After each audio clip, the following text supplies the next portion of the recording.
El siguiente es el segundo de 2 programas de La Escritura Habla, dirigido por el hermano Mauricio Mouro y acompañado del pastor Roberto Zurduy, quienes continuarán el tema y conversación concerniente a las Escrituras y su formación.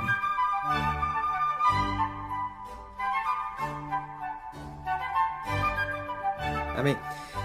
Para fin de expandir, yo voy a ser como el abogado contrario. Para fin de expandir lo que acabas de decir, te voy a poner algunos ejemplos que pienso son relevantes o serían relevantes del Antiguo Testamento y que tú me pudieras decir, basado más o menos en esos ejemplos, cómo tú, que nos estás hablando de que todo el Antiguo Testamento se centra en el Redentor, la redención y en el que habría de venir, ¿verdad? El Redentor. ¿Cómo tú nos mostrarías o nos ayudarías desde ese punto de partida que yo te voy a decir, llegar a Cristo o llegar al Redentor? Yo pienso que como algún evento importante, voy a empezar como desde abajo. Voy a mencionarte 2 y luego quizás otros 2 y así podemos hablar de unos 4 eventos, ¿no? Por ejemplo, el arca de Noé, el diluvio. Un evento bastante relevante. El Señor dice que se arrepintió en su corazón de haber creado al hombre, que se dolió, ¿no? Y decide eliminar toda la tierra, Roberto. Con excepción de una familia, un hombre, sus 3 hijos. La esposa de él, de aquel hombre, y la esposa de sus 3 hijos. ¿Cómo tomaría un predicador, cómo tomaríamos nosotros el evento del diluvio, el arca, y lo llevaríamos al Redentor? Primer ejemplo. A partir del diluvio pudiéramos avanzar al Éxodo y nos encontramos con la muerte de los primogénitos, la 10ª plaga. Uh-huh. Y nos encontramos con que el Señor ordena que los israelitas marquen sus casas, los dinteles, con sangre de un cordero, porque Él iba a mandar el ángel de la muerte y que todos los primogénitos de Egipto morirían. ¿Cómo llevamos ese evento a lo que tú dices? Que apunta, y cómo lo llevamos al Redentor. Por ejemplo, esos 2, Roberto. Muy bien, Mauricio. Yo creo que, como te decía a un principio, esta es una pregunta interesante. Y bueno, lo primero, Mauricio, que quiero enfatizar es que, una vez más, en Latinoamérica se desconoce lo que es la teología bíblica. Y no sé si tú te has percatado de eso, Mauricio, pero al menos en mi experiencia, muchos no conocemos la teología bíblica. Y teología bíblica no es saber de memoria algunos textos bíblicos, por si acaso, o no es saber la Biblia, si quieres. Exacto. Entonces, ¿qué es teología bíblica? Teología bíblica es encontrar a Cristo en el pasaje que tú estés estudiando, predicando, enseñando, Uh-huh. leyendo, etc. Eso es teología bíblica. Uh-huh. Entonces, cada vez que uno está leyendo, está estudiando, predicando, enseñando un pasaje, debo hacerme esta pregunta: ¿dónde está Cristo en este pasaje? Esa es una pregunta clave e importante. Ahora, con 2 importantes quizá toques, ¿no? Primero, no necesito alegorizar el texto para encontrar a Cristo. Porque otro extremo es ya también encontrar a Cristo hasta en las piedras de David, por ejemplo.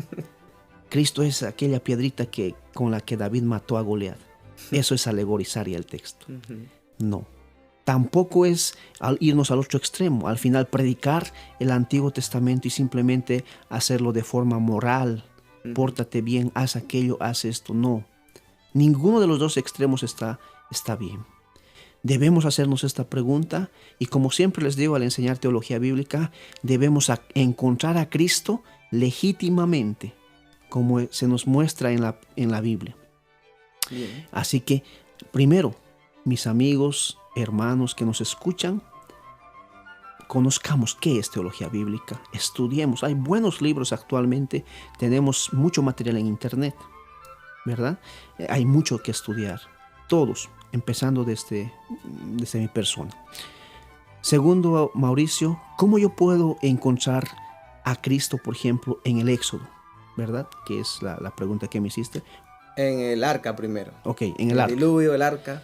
Por ejemplo, el arca. ¿Qué función cumplió el arca? Bueno, protegió, ¿no? A todos los que estaban vivos, o los que Dios decidió dejar vivos al menos. Exacto. Salvó de la muerte a Noé y a sus hijos, ¿verdad? Y a su familia.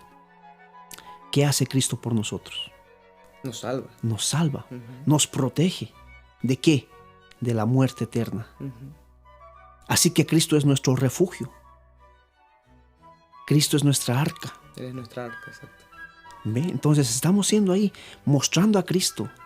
Está bien, el arca ha sido diseñado por Dios. Él mismo ha diseñado ese plan. ¿Para qué? Para que Noé y los hijos se salven, la familia se salve. Dios mismo ha diseñado este otro plan, vamos a decir así, el de salvarnos por medio de Cristo, nuestro mejor arca, si vale el término. Entonces Cristo es nuestra arca. Él nos salva, es nuestro refugio. Se podría decir también, ¿no, Roberto? Creo, o corrígeme, que vemos en el evento, ¿no?, de salvar a Noé y su familia, la fidelidad de Dios. Vemos su gracia, porque dice que Noé halló gracia.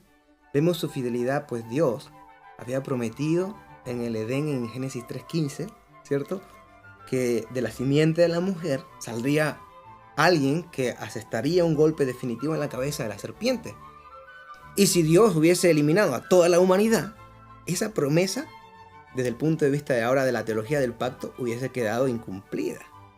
Entonces podemos ver entonces cómo en ese evento vemos a Cristo como el Salvador, cumpliendo su promesa y su fidelidad como carácter de parte de Dios, dada en Génesis 3:15.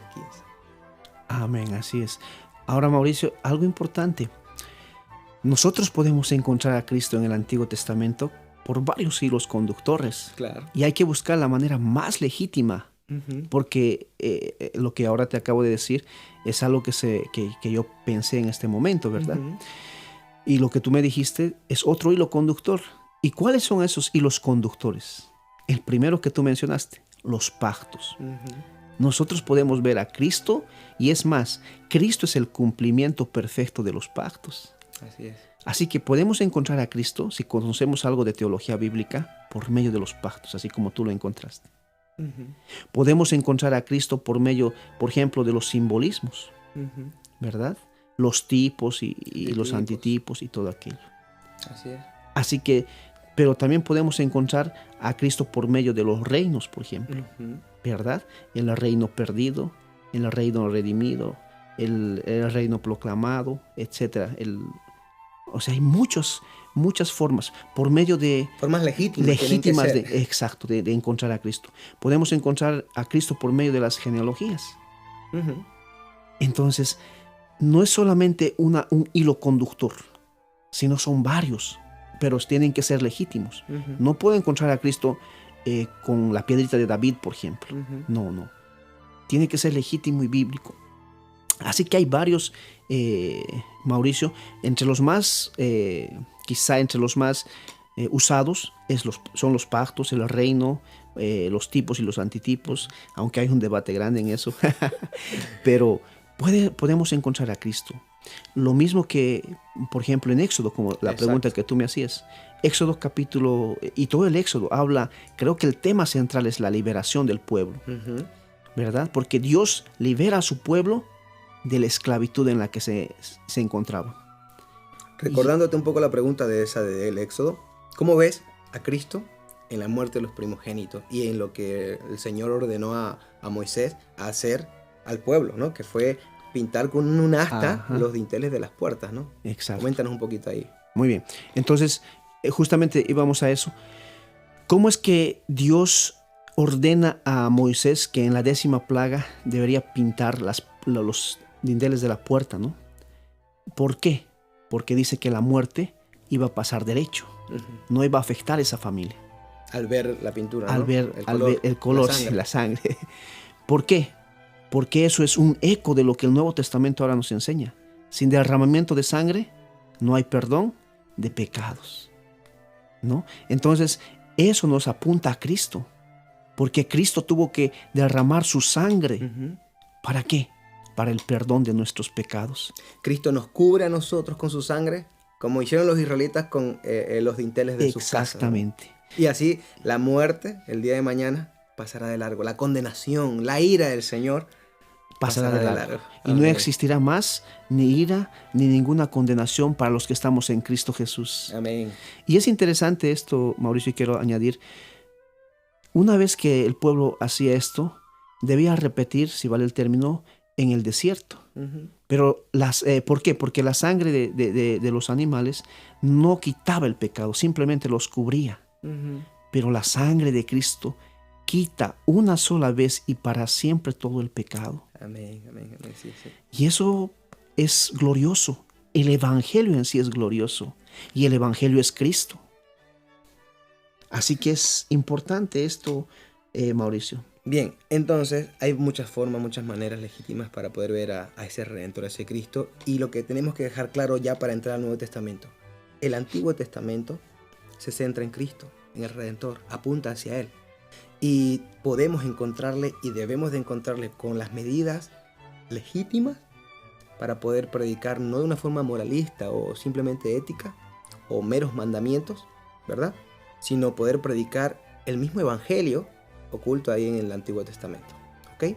Para cerrar entonces esta sesión vamos a leer otra meditación, en este caso del autor Martin Lloyd-Jones, que dice así sobre la Biblia. Si decimos que creemos que la Biblia es la palabra de Dios, debemos decir eso acerca de la totalidad de la Biblia. Amén. Bien, vamos a entrar al Nuevo Testamento.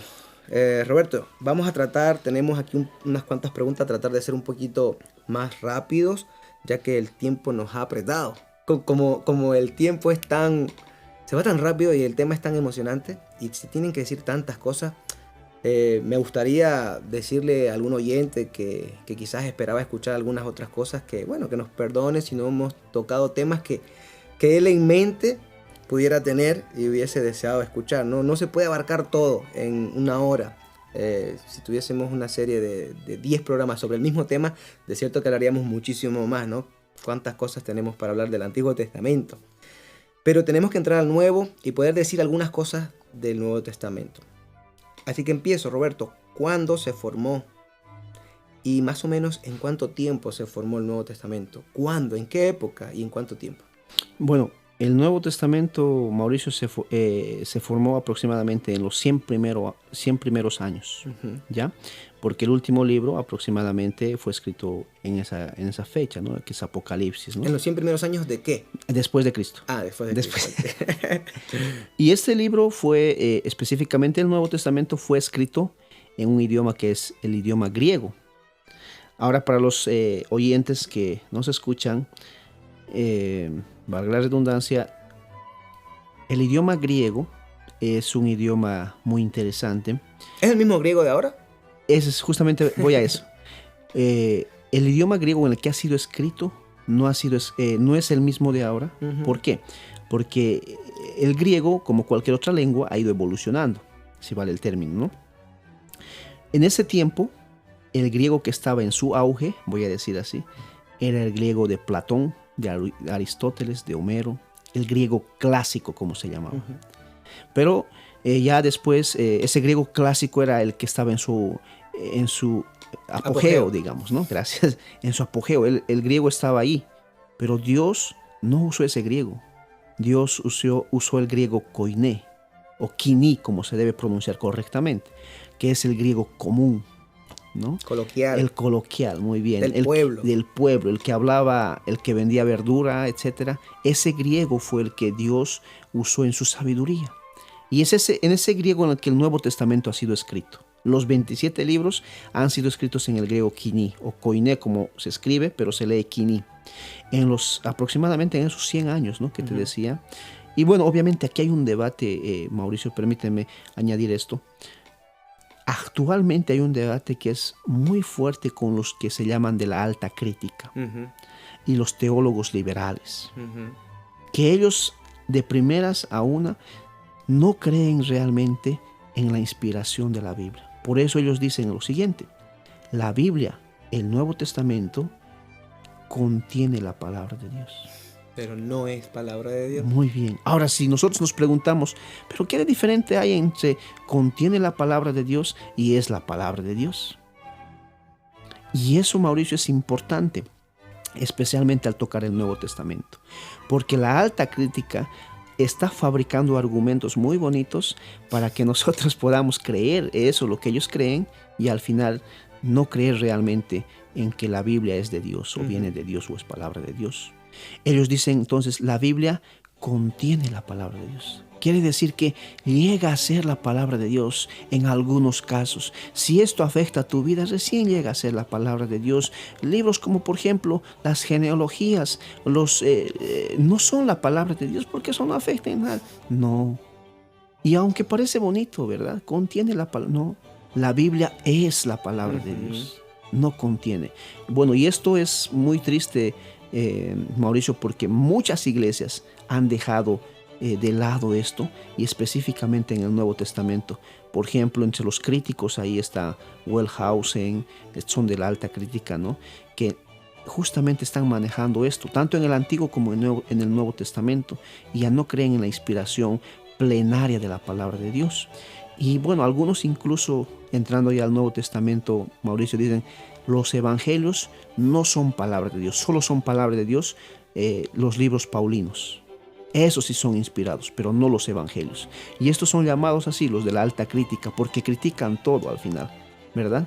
Entonces ellos dicen eso justamente y empiezan a decir que no es palabra del Señor. Genial. Bastante interesante. Yo creo que los oyentes están aprendiendo mucho hoy con nuestro hermano Roberto. Vamos a dejar otro pensamiento sobre la palabra de Dios antes de abarcar la siguiente pregunta. El obispo Juan Carlos Ray dice: yo sostengo no solo que la Biblia contiene la palabra de Dios, porque cada jota de ella fue escrita por inspiración divina y es la perfecta palabra de Dios. Amén. Atacando ahí la alta crítica, ¿verdad? Así dejando es. claro que hasta la jota más pequeña, la coma más pequeña, el punto más pequeño es palabra de Dios. Y realmente así debemos de creerlo y así debemos de vivirlo con esa confianza. Siguiente pregunta, Roberto. ¿Cómo sabemos que este Nuevo Testamento es escritura, es palabra de Dios? Yo creo que algo ya nos has mencionado, pero pudiéramos quizás concentrarlo en la misma pregunta un poco todo. Háblanos de cómo sabemos que el Nuevo Testamento es palabra de Dios. Ya hablamos del Antiguo Testamento. Perdona, déjame que yo agregue algo. Segunda Timoteo 3:16, que tú mencionaste, dice que toda la palabra, ¿verdad? La totalidad, toda escritura es palabra de Dios, inspirada por el Espíritu Santo, y ella nos corrige, nos exhorta, nos instruye, nos redarguye y nos hace un hombre preparado para toda buena obra. Sin embargo, Pablo le estaba hablando a Timoteo del Antiguo Testamento, primordialmente. Pues no estaba formado el Nuevo Testamento cuando le está escribiendo a Timoteo de que toda la escritura es inspirada por Dios. Por tanto, contestando a uno que dijera de la alta crítica, oye, aquí no puedes usarme este versículo, tú no lo puedes usar para decirme que el Nuevo Testamento es inspirado y es palabra de Dios. Entonces, ¿cómo sabemos que el Nuevo Testamento es escritura? Bueno, Mauricio, esta es una pregunta muy interesante, ¿no? Pero la primera evidencia de que esto es escritura es porque Jesús mismo lo autentifica. Él mismo dice que estas son sus palabras. Y a eso en teología se le llama evidencia interna, ¿verdad? Entonces podemos saber una evidencia interna, es que la misma Biblia, todo el Nuevo Testamento, se dice a sí misma que es palabra de Dios y Jesús mismo lo autentifica. Estas son mis palabras. El que me ha visto a mí, me ha conocido a mí, me ha escuchado a mí, ha conocido al Padre, ha visto al Padre, ha escuchado al Padre. Entonces Jesús mismo lo autentifica. La misma Biblia da evidencia, el mismo Nuevo Testamento da evidencia de que es verdad y es palabra de Dios. Conoceréis la verdad y la verdad os hará libres. A eso se llama evidencia interna. Pero también podemos ver evidencias externas, ¿verdad? Una evidencia interna más antes de que se me vaya es que en todo el Nuevo Testamento no existe ninguna contradicción. Ni siquiera en el Antiguo, obviamente, ¿no? Pero ahora estamos en el Nuevo Testamento. No existe ninguna contradicción. Se me viene a la mente en este momento que hace mucho tiempo hicieron un experimento con las supuestas contradicciones que el Nuevo Testamento y toda la Biblia contiene, porque muchos que son de la alta crítica e incluso muchos ateos dicen, bueno, tiene muchas contradicciones la Biblia. Hicieron una estadística, ahí recordando un poco, de que justamente esas contradicciones estaban acá, pero al hacer la estadística de esto, no encontraron una sola contradicción que sea verdadera. Y es más, aplicaron un método estadístico para hacer esto y al final no encontraron ni siquiera uno, Mauricio, para que diga que hay alguna contradicción en este caso. Gloria a Dios por eso, ¿no? Segundo, la cuestión de la evidencia externa, ¿no? Por ejemplo, la arqueología. La arqueología es algo que actualmente, hoy por hoy, es algo que está ayudando bastante, en algún sentido, a lo que es la autenticidad de lo que es el Nuevo Testamento y el Antiguo Testamento. Quizás esos son los dos argumentos que te puedo yo dar, digamos, Mauricio, en ese sentido, ¿no? También tenemos, creo recordar ahorita, tenemos a Pedro, que nos habla en sus cartas de lo difícil que es entender a veces a Pablo en algunas cosas referidas, relacionadas con los tiempos finales, ¿no? Del arrebatamiento, la venida de Cristo, los falsos profetas. Y Pedro habla de eso en una de sus cartas y dice que los indoctos tuercen las escrituras, ¿no? Y que aún se habla de que Pablo, que escribe ciertas cosas complicadas de entender, sin embargo son entendibles si se leen con cuidado. Cuando hace referencia al texto de Pablo, a la escritura de Pablo, Pedro dice, así habla de que tuercen las escrituras de Pablo, ¿cierto? Y que son difíciles de entender estas escrituras de Pablo, al igual que el resto de las escrituras, ¿no? O sea, como aludiendo y diciendo directamente el resto de las escrituras. O sea, esta es una parte y esta es otra parte. Y ambas son una sola cosa, las escrituras, ¿no? O sea, para Pedro, las cartas, y en el caso del tema, las cosas de los tiempos finales, de la escatología, eran escritura de Dios por parte de Pablo, ¿verdad? Y eso es una evidencia interna, ¿no? La cual hemos mencionado. Es más, un autor que se me viene a la mente, un teólogo, decía, el Antiguo Testamento, el Nuevo Testamento está escondido en el Antiguo. Y el Antiguo Testamento está manifestado en el Nuevo. Así que ambos dan evidencia, y esta es una evidencia interna, ¿no? O sea, esa fue una frase de Agustín de Hipona. Exacto, el gran teólogo. Bien, vamos a seguir entonces, continuamos con la próxima pregunta. Y vamos a dejar ahora un pensamiento de Martín Lutero en referencia a la palabra de Dios. Martín Lutero nos dijo, el gran reformador del siglo XVI, dice, la palabra de Dios es mi roca y ancla, en ella confío, pues ella permanece. Donde se detiene, yo también me detengo, y a donde va, yo también voy. Dios no puede mentir. Amén.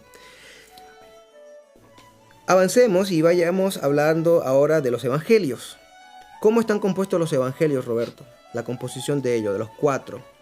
¿Están en orden de escritura, tal como lo encontramos Mateo, Marcos, Lucas, Juan, o están en otro orden? Sus autores, quiénes fueron, y sus audiencias y propósitos principales. Si pudiéramos, perdóname, ¿no? Por falta de tiempo, un poco resumir eso lo más rápido posible, Roberto. Bueno, los evangelios, Mauricio, han sido escritos a audiencias distintas, ¿no? Con objetivos distintos, con propósitos distintos.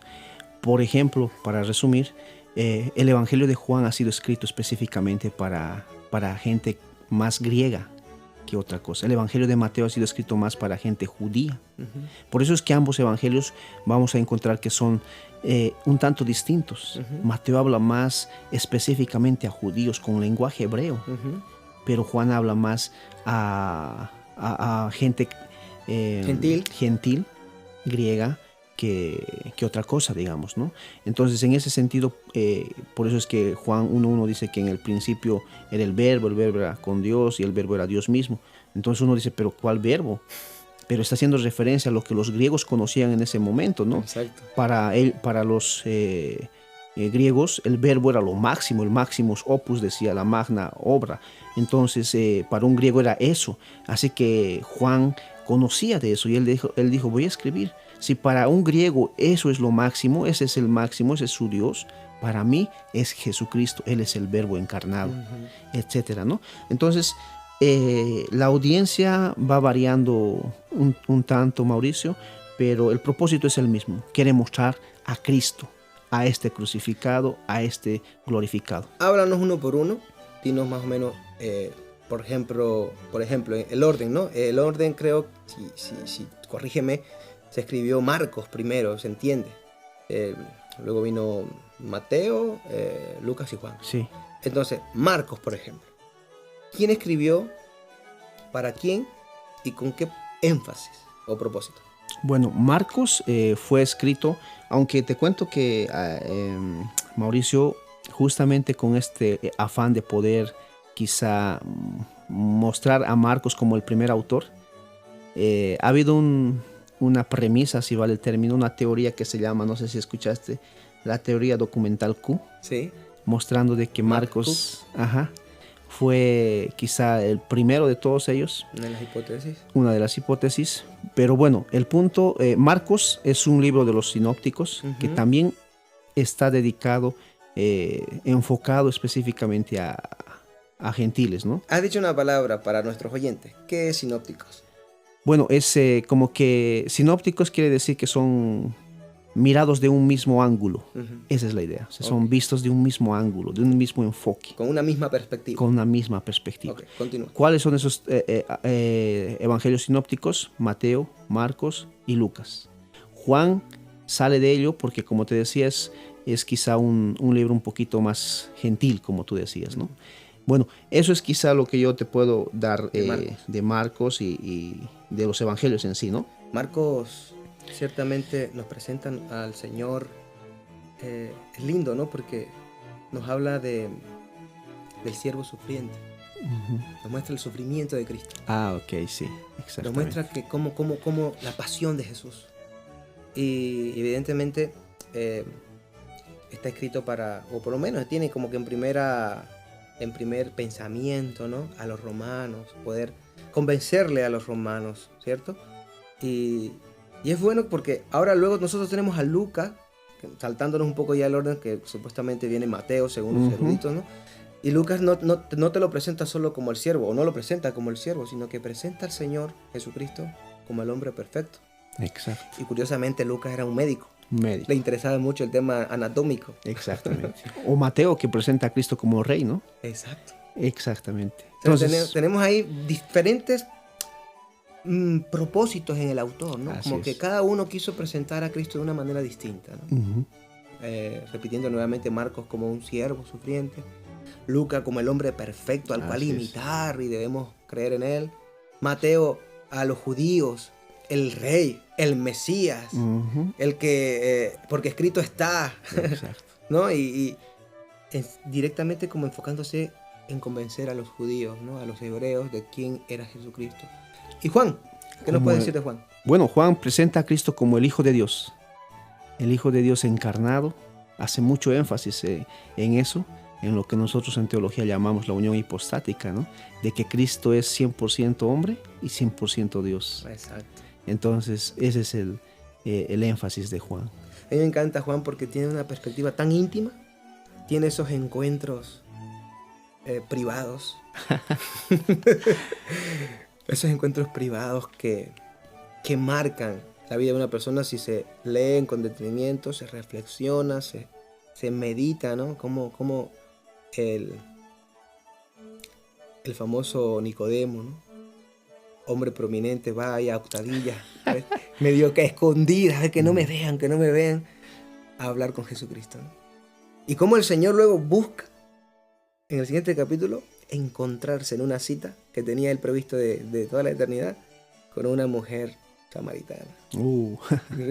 Y así me encanta cómo el libro de Juan nos presenta esas perspectivas, Roberto. A mí es una cosa que me ha fascinado. Uno de mis libros favoritos, sin ninguna duda, junto con Romanos, es Juan. Uno de mis libros favoritos de la Biblia. Bien, Sigamos. ¿Quiénes fueron los autores del Nuevo Testamento en líneas generales? Porque tenemos aquí los evangelios, de los cuales hemos hablado ahora mismo, pero tenemos muchas cartas. Tenemos cartas de todo tipo, cartas personales, cartas a iglesias, cartas de alguna manera de no apóstoles, ni profetas, ni nada por el estilo, sino de hermanos del Señor. Entonces, ¿qué nos podrías decir un poquito así, brevemente por las cartas? ¿Qué nos puedes decir? Bueno, ¿quiénes fueron los autores del Nuevo Testamento? A la pregunta, fueron varios, como tú decías. Entre ellos, la mayoría eran apóstoles, eran siervos del Señor.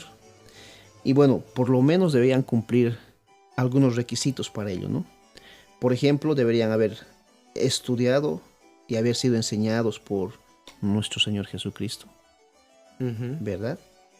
Haber por lo menos caminado con Él un buen tiempo. Entre ellos, por ejemplo, podemos ver las cartas paulinas, quién es Pablo. Aproximadamente son 13 cartas. Si tomamos a Hebreos más como el autor, que el autor sea Pablo, serían 14. Bueno, tú sabes que hay un debate en eso, ¿no? Ahí está Romanos, ¿no? Que fue escrito por Pablo. Primera y Segunda Corintios también fue escrito por Pablo. Gálatas, Efesios, Filipenses, Colosenses, Primera y Segunda Tesalonicenses, Primera y Segunda Timoteo, Tito y Filemón. Casi el 60-70% ha sido escrito por Pablo en el Nuevo Testamento. El hombre que quizá él mismo se dice como el abortivo, ¿no? Pero él tiene la autoridad porque fue un apóstol, estaba ahí escribiendo todo esto. Y bueno, esas son las cartas paulinas. Un libro que nos saltamos fue el de Hechos de los Apóstoles, escrito por Lucas, el médico del Evangelio, el mismo del Evangelio. Exactamente, el mismo del Evangelio, ¿no? Y bueno, vienen las siguientes, que son las cartas generales. Las cartas generales, que son 8 libros o 7, dependiendo de quién creamos que fue el que escribió Hebreos, porque algunos dicen que fue Pablo, otros dicen que fue Apolos, etcétera, etcétera. Hay un debate en eso. Pero indistintamente, ahí está Santiago, que son libros generales. Primera y Segunda Pedro, Primera y Segunda y Tercera de Juan, y Judas, ¿no? Y hay un solo libro que es el escrito, bueno, Santiago fue escrito por el hermano de Jesús, ¿no? Jacobo, sí. Primera y Segunda Pedro por el apóstol que ha sido el apóstol Pedro, ¿no? Primera y Segunda y Tercera de Juan ha sido escrito por el mismo autor del Evangelio de Juan. Y Apocalipsis. Y el de Apocalipsis, que es el último libro. Exacto, el último libro, que es el libro profético, ¿no? Eso es Mauricio. Amén, muy bien. Bien resumido. Un poco así, nuevamente, rápido, como si fuese una pregunta relámpago, Roberto, por el tiempo. ¿Cómo podríamos nosotros saber que los libros de la Biblia en líneas generales son verdad, todos ellos? Rápidamente tú, si una persona te hiciera una pregunta, un académico, un hombre erudito, un escritor, un abogado, licenciado, que es muy lector, pero probablemente es agnóstico, y te dice, mira, tienes un minuto, dime un minuto o minuto y medio, ¿por qué yo debería creer en eso que tú llamas Biblia? ¿Qué le dirías? Bueno, si tengo un minuto, tal vez no argumentaría mucho. Lo único que le diría es que las profecías que la Biblia ha ido nombrando se han cumplido. Nada más. Profecías cumplidas. Profecías cumplidas. Si me da un poquito más de tiempo, quizá pueda dar algunos argumentos, ¿no? A ver, danos uno. La Biblia ya de antemano dijo que la tierra era redonda, ¿no? Isaías 40:22.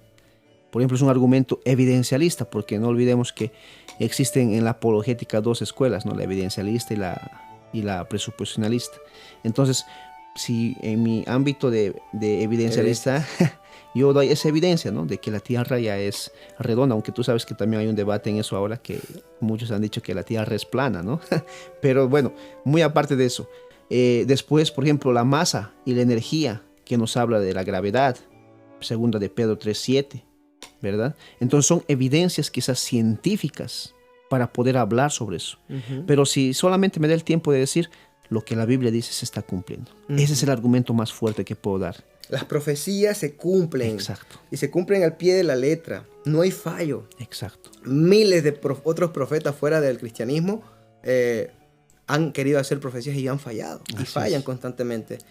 Y quizás un argumento muy sencillo, pero bien profundo en el sentido subjetivo y natural, sería decir, ¿tú te das cuenta que la Biblia es el único libro atacado en el mundo de los libros religiosos? ¿Tú te das cuenta que la Biblia es el único libro que han intentado destruir y siguen intentándolo y no pueden? ¿Tú te has dado cuenta que la Biblia es el único libro por el cual personas han muerto? ¿O estaban locas? ¿O esto era verdad? ¿Tú te das cuenta que es la Biblia el único libro que transforma familias, vidas personales, personas? A gente malvada la vuelve mansa y amorosa. Así es. Tiene un poder tremendo. Transformador. Esta escritura, ¿no? El transformador. Sería uno de los puntos para poder decirle también, ¿no? Y te cuento, Mauricio, que así cortamente, antes de que Gutenberg tenga la imprenta ahí en el siglo XV, esa casa donde estaba la imprenta era de un ateo. Y este ateo quería hacer desaparecer todo lo que se trataba con Dios, ¿no? Y dice, aquí jamás va a llegar una Biblia, en mi casa jamás va a estar una Biblia. Y lo irónico es que en ese lugar, en la casa de él, se imprimió la primera Biblia en la imprenta. O sea, Dios hace cosas irónicas a veces, ¿no? Sí. Dios hace cosas como esas, pero es así. Amén, y gloria a Dios por ella. Finalmente, última pregunta. Saliéndonos un poco del Nuevo Testamento y del Antiguo, aunque quizás relacionado un poco con el Antiguo, pero más que todo por su ubicación de lo que vamos a hablar. La Iglesia Católica Romana tiene en la mano, tiene en su libro, en que ellos llaman la Biblia, en su Biblia, unos libros que nosotros, la Iglesia Evangélica Cristiana, la Iglesia Protestante, no tienen. Estos libros son los conocidos como apócrifa o apócrifos, o deuterocanónicos, como le llaman la Iglesia Católica, como un segundo canon. ¿Qué nos puedes decir de ellos brevemente? ¿Por qué son y por qué están allí y por qué no los tenemos nosotros? Bueno, brevemente, Mauricio, los libros deuterocanónicos o apócrifos, también llamados así, no han pasado por el filtro que los demás libros, los cuales son canónicos, han pasado. Ahora, ¿qué es el canon? El canon es el filtro, la norma, la regla, por las cuales todos los libros que nosotros ahora tenemos han pasado, ¿no? Entonces, por lo menos por ese filtro, existían 4 preguntas por las cuales cada libro, empezando desde Génesis, terminando en Apocalipsis, debería pasar para poder entrar en norma, en regla, en canon. Eso significa canon, que es una palabra griega también. Entonces, no pasaron los apócrifos. ¿Por qué? Porque un libro que debía ser canonizado, por lo menos debería cumplir 4 requisitos. El primero, este libro debería ser escrito por una autoridad profética, apostólica o alguien cercano a esta autoridad. Gracias, ¿no? Y este requisito no lo han cumplido. Tenemos varios ejemplos, ¿verdad? Macabeos, por ejemplo. Una época sin profetas. Exacto. Entonces, hay libros como esos, primera, segunda, tercera. Ese es el primer requisito. Debería ser escrito por un profeta, por un apóstol o por alguien cercano. Si no cumplía ese requisito, el libro era rechazado. Segundo, que no debería contradecir ninguna parte de la escritura. Del resto de la escritura que tenía hasta ese entonces. Pero muchos de estos libros apócrifos o deuterocanónicos contradicen otras partes de la Biblia, ¿no? Que ya han sido canonizadas. Por eso es que estos libros no pueden estar ni deben estar en nuestra Biblia. Tercero, que tenga la figura central, quien es Dios y Jesucristo. O sea, que todos los libros hablen de Cristo y de Dios, o de Dios en este caso. El centro debe ser Dios. Y estos libros apócrifos no apuntaban a Dios, no tenían como el centro a Dios, sino otras cosas, otras índoles o otras personas. Una cosa que sabemos es que la Biblia tiene que ser teocéntrica y cristocéntrica. Amén. Así y es. si los apócrifos no lo son, pues no pasan el filtro, ¿no? de esa prueba.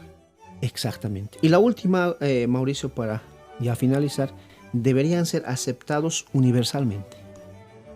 Todos los concilios, concilios son reuniones, todas las reuniones de pastores, si vale el término, de apóstoles, en ese tiempo, debían aceptar, todas las iglesias, quiero decir, debían aceptar este libro como enviado de Dios o como dado por Dios. Y estos libros apócrifos han sido rechazados todos y cada uno de ellos. Mauricio, perdón. En ese sentido es que no debe ser añadido al canon de la Biblia. No es legítimo, por lo tanto, ahí tenemos a la Iglesia Católica, claro, haciendo nuevamente de las suyas, ¿no? Al decir que esos libros son parte de las Escrituras, cuando no lo son, al igual que hablan de muchas otras cosas, ¿no? Intentando equipararlo al nivel de las Escrituras, ¿no? Como su magisterio y el papado. Bien, Roberto, hemos llegado al final, amado hermano pastor. Gracias por estar con nosotros, gracias por impartirnos su sabiduría y poder hacer este programa, ¿no? Para la gloria de Dios. Te puedes despedir con tus últimas palabras. Gracias, Mauricio, por la invitación. Gracias a ustedes por escucharnos y por tomar este tiempo para escucharme. También quiero agradecer a Dios en primer lugar por todo lo que Él está haciendo en esta ciudad y lo que va a hacer, ¿no? Acá en el futuro. Pido siempre sus oraciones para mi persona, para la iglesia y para todos los que estamos acá en Santa Cruz trabajando en la obra. Y también quiero despedirme diciéndoles que lean la Biblia, amen la Biblia, vivan la Biblia, busquen todo en la Biblia, ¿no? Y no existe en este mundo nada mejor que leer la Biblia, estudiar la Biblia y aplicar la Biblia.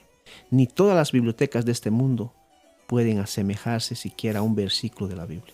Amén. Amén. Nos despedimos con un último pensamiento, en este caso del gran reformador de Ginebra, Juan Calvino. Él dice sobre la Escritura: le debemos a la Escritura la misma reverencia que debemos a Dios, porque ésta ha procedido de Él solamente y no tiene nada del hombre mezclado en ella. Amén. Le ha hablado un servidor, Mauricio Mogro. Sean todos bendecidos y que tengan una buena tarde, un buen día, una buena noche. Y será hasta nuestro próximo programa en la Escritura Habla.